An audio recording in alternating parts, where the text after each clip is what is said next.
Hey, gang. Hope you're all doing well. So there's 12 games left this season, right? And I'm already starting to think ahead to 2025. So I want to give you 4 Yankees. Very likely will not be back in 2025 that are free agents and shouldn't be, for that matter. And number 1, Gleyber Torres, okay? And, he's had a pretty solid tenure here, and he's shown flashes of superstar potential, but there's too much defensive ineptitude. There's too many defensive issues that make it hard to appreciate his offensive potential here. And I wish he would have put it together.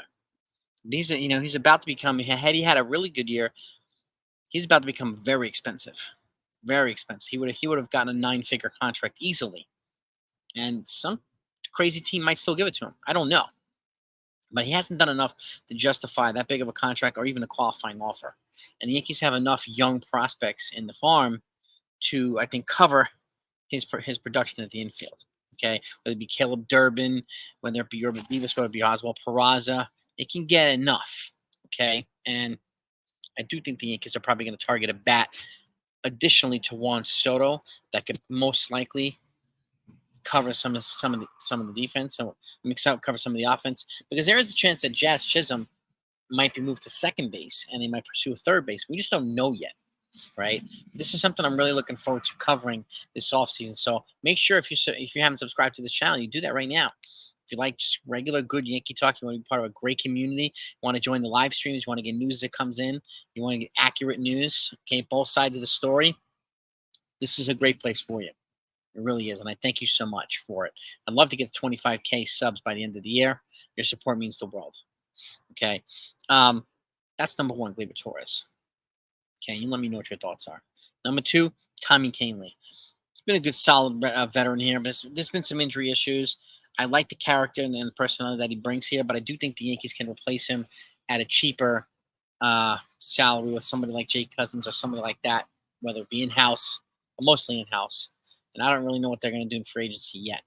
But I do think if they're going to pursue a reliever in free agency, it's going to be a closer. Okay, and we'll get to that too.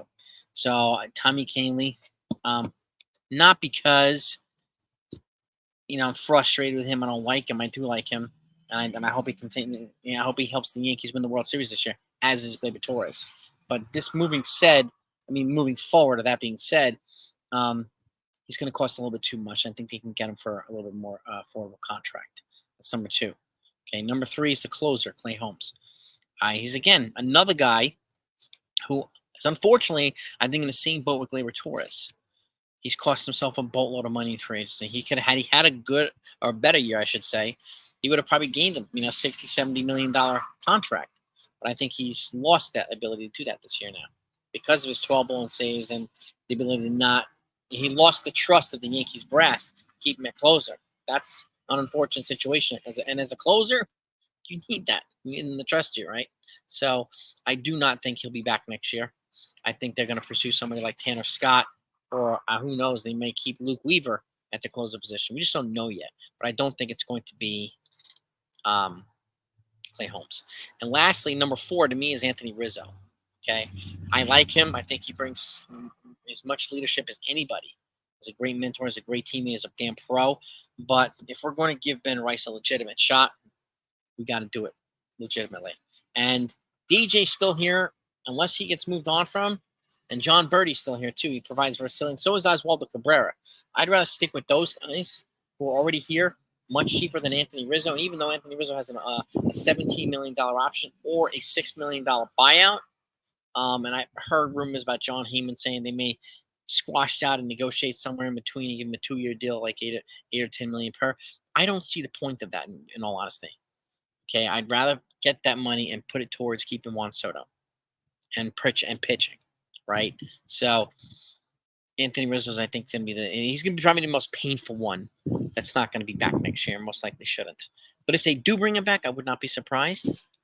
But he's one of my predictions as to who won't be back next year. Anthony Rizzo, Gleyber Torres, Tommy Kahnle, and Clay Holmes. And I wouldn't even add Alex Verdugo to the list, but he's one I'm less surprised about because I think he was going to be here as a stopgap anyway to Jason Dominguez.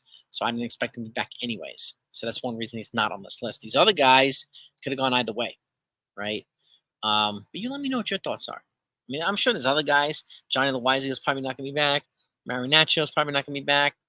There's some other guys that I think the roster and especially particularly the bullpen is going to look quite a bit different next year. Okay, and the fact of the matter is, they're going to bring in Juan Soto. It's going to require a lot of money, and they're going to bring in a closer like Tanner Scott. It's going to require a lot of money.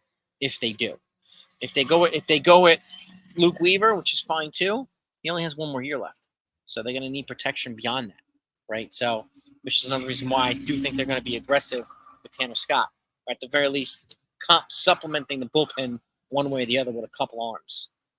Okay, I wouldn't be surprised if they go after Kenley Jansen. He's older, but he's shown to be more reliable than Clay Holmes is. I think he's 37, but and he wouldn't require a long-term deal. Somebody like him to complement Luke Weaver might be a decent option. You get him away from the friggin' Red Sox. So, but let me know what your thoughts are, gang. Really, this one is. I'm really fascinated to see what the Yankees offseason is going to look like. And I feel I'm going to feel sad saying goodbye to some players, but I'm also going to feel relieved saying goodbye to some players. And I think it's going to be similar to a lot of fans. I really do. And you know, who would you like to have back? Of these guys, of any of them, do you think will come back next year? If anybody, I don't think any of these four guys are going to return next year. I just don't. So now, one last thing, the NFL. Last night was Monday Night Football, and I'm surprised the Atlanta Falcons came to Philadelphia and took out the Philadelphia Eagles last night. Unbelievable. I was surprised.